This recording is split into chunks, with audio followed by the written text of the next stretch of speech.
What's up guys, welcome back to my channel and to today's video where I'm going to be sharing with you how to make the easiest apple cider vinegar. Remember, before we get into it, if you like the video, please don't forget to give it a big thumbs up. Please don't forget to hit subscribe, and also if you make your own apple cider vinegar, let me know in the comment section down below how you got on. So there are many reasons why I like to make my own apple cider vinegar. The first one being I really enjoy the fact that it is zero waste and it allows me to not buy a shop bought product anymore. Secondly, I find it to be a lot less potent than the shop bought vinegars, which I can find really hard to stomach. And thirdly, it's a fantastic way to use up any leftover apples that you have in your house around harvest time.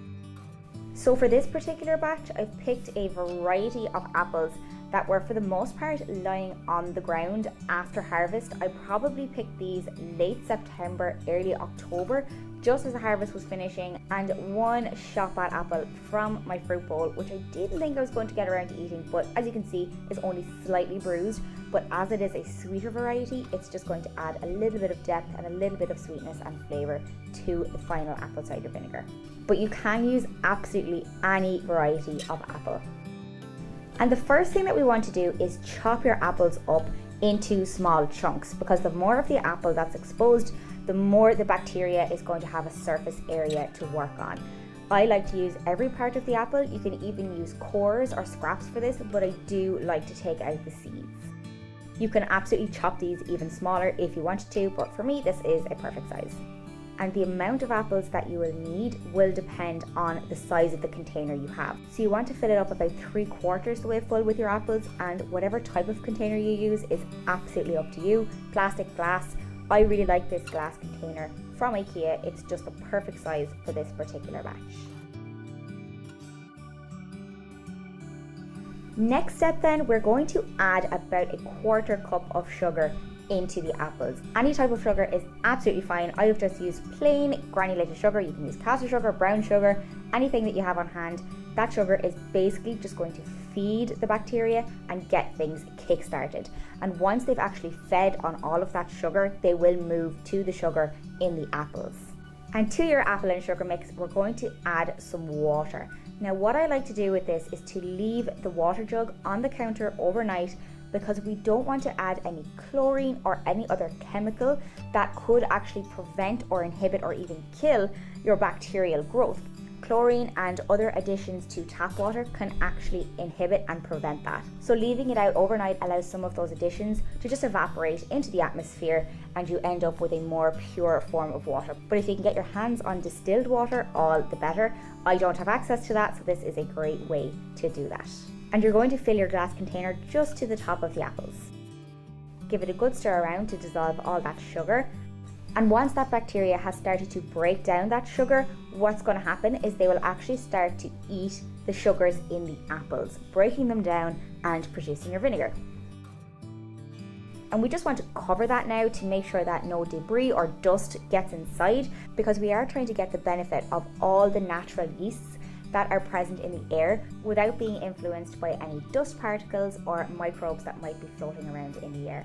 I really like to use a muslin cloth, but a tea towel will work perfectly fine, a loose lid even, anything that will keep all of those nasties out that we do not want to enter our apple cider vinegar. All that's left to do in this part one is to leave your mixture alone on the countertop or in a cupboard, somewhere where it's nice and safe at room temperature, to allow all of that bacteria to start entering the apple cider vinegar mix and doing its job. The only thing that I would advise that you do to make sure that we don't get any mold growing is to give it a stir once or twice a day. Make sure those apples are nicely mixed. So after about 3 or 4 days of sitting on the countertop and stirring, you'll notice that your apples start to turn brown, which is completely normal. They are starting to break down and you will see some tiny bubbles appearing. That is brilliant. That's exactly what we want. That is carbon dioxide, and it is a byproduct of the reaction that is happening inside in your mix.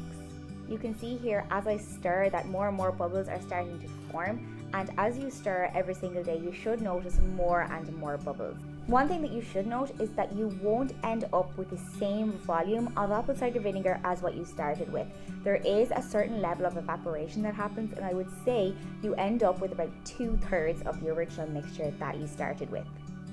So I actually switched over to a larger jar here because I did do a second batch this year And I think you can see from the two comparisons the processes that have happened.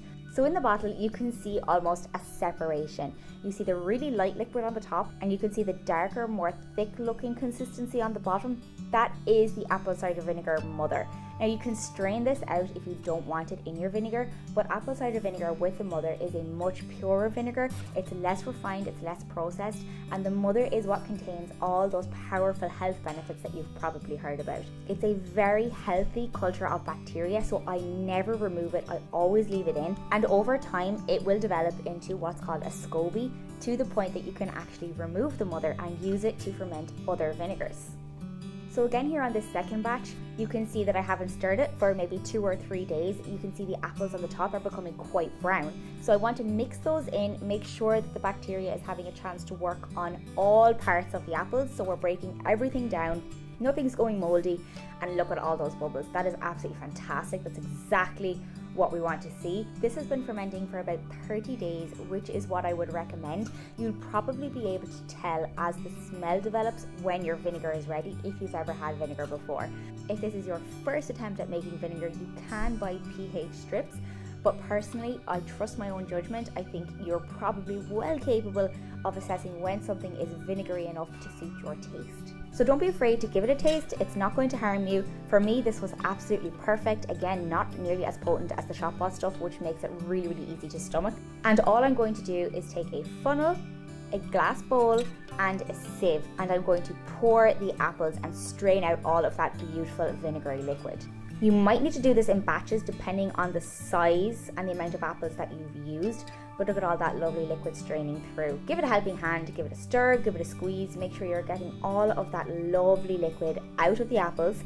If you don't have anything similar to a sieve at home, you can do the exact same process by using a cloth and just strain the liquid through, holding back all of those apple scraps. You can then throw those into the compost bin and wash your tea towel or your cloth. That will work perfectly fine as well, just make sure it's clean. So you can see after minimal effort, we are left with this beautiful jug full of vinegary goodness. Again, I did not strain and strain and strain this mixture to the point that I lost any of that mother. I have kept as much of it as I possibly could, and believe me folks, you won't believe it when I say that you are done. You have just made your own batch of beautiful apple cider vinegar, ready for cleaning with, ready for use on salads, ready to act as a powerful antibacterial agent if you have a sore throat. Really, this is one of the most beneficial products that you can have in your home, and even better, it is zero waste from start to finish. Apple cider vinegar will keep for an incredibly long time, as I mentioned, because of that acidic pH. But I would aim to use it up within the first 3 months if you possibly could at all. Typically it doesn't last very long in my house because I do really love to add it to salads. But that's it everybody. I really hope you enjoyed the video. I hope you enjoy the process when you go to do it yourself. And if you do try it out, let me know in the comment section down below. Tag me in all of your social media, and please don't forget to hit subscribe if you haven't already done so, and give this video a big thumbs up. And I'm really looking forward to seeing you back on my channel in my next video. Bye!